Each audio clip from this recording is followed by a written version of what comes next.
আমাৰ গোসাইগাঁৱত মানে কাৰ্যসূচী আছিলে জইনিং প্ৰগ্ৰাম। আমি বহুত মানে নিজকে আনন্দিত কৰি গৈছোঁ সেইখন পাৰ্টি লৈ পেলাই গৌৰৱ, কাৰণ ইয়াত আমাৰ 100জনতকৈ বেছি আজি জইনিং হ'ল।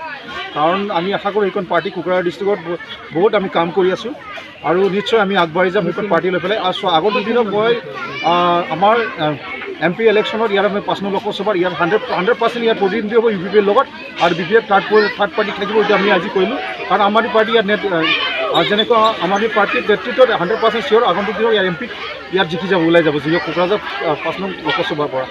আৰু যিকোনো আমাৰ ইয়াত পজিটিভ তেওঁলোকে মানে আমাক ফলাফল ৰিজাল্ট দেখুৱাই আছে। তেওঁলোকে মানে বহুত মানে তেওঁলোকে পূৰা আমাক ছাপোৰ্ট কৰিছে। নিশ্চয় আমি এইটো ক'ব পাৰোঁ যে সেইখন পাৰ্টি লৈ পেলাই আমি বহুত আনন্দিত, কাৰণ সেইখন পাৰ্টি লৈ পেলাই মানুহবিলাকৰ বিভিন্ন এটা নতুনকৈ চিন্তাধাৰণাৰ বাবে আৱেগ ভাবিছে। যিখন সেই পাৰ্টি লৈ পেলাই আমি মূল যিহেতু আগবাঢ়ি যাব পাৰোঁ। আৰু কোনো পাৰ্টি আমি ভাবিছোঁ অসমত ইয়াত আৰু কোনো পাৰ্টীয়ে BJPৰ আৰু কোনো স্থায়ী নাইকিয়া হৈ যাব। 2026ত আমাৰ সেইখন পাৰ্টি লৈ পেলাই আমি গৌৰৱ অনুভৱ কৰিছোঁ, আৰু সেইখন পাৰ্টি নিশ্চিতভাৱে আমি ইয়াত চৰকাৰ মানে কৰিব পাৰিম যে 2026ৰ অসমত। আৰু ইয়াত আকৌ 2025ত ইয়াত আমাৰ যেনে তেনে হওক ইয়াত চৰকাৰ আমাৰ পাৰ্টি আহিব। আৰু BTCৰ ক্ষেত্ৰত মই কৈছোঁ আমি যেনেকৈ ষ্ট্ৰংলি ইয়াৰ কাম কৰি আছে।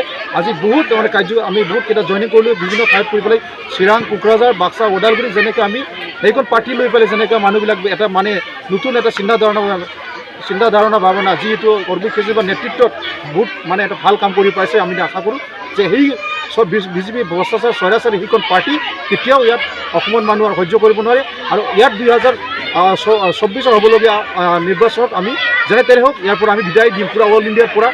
সেইটো BJP ভ্ৰষ্টাচাৰ স্বৈৰাচাৰী সেইখন পাৰ্টিক আমাক নালাগে। আৰু সেইখিনি আজি মানে TMCৰ পৰা আহিছে, কংগ্ৰেছৰ পৰা বিভিন্ন মানে পাৰ্টিৰ পৰা আহি পেলাই যোগদান দিলে।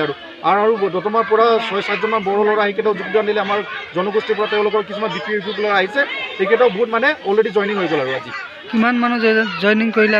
আজি মোটামুটি আমাৰ 100+ হ'বই সেইটো লৈ পেলাই, দতমাৰটো লৈ পেলাই।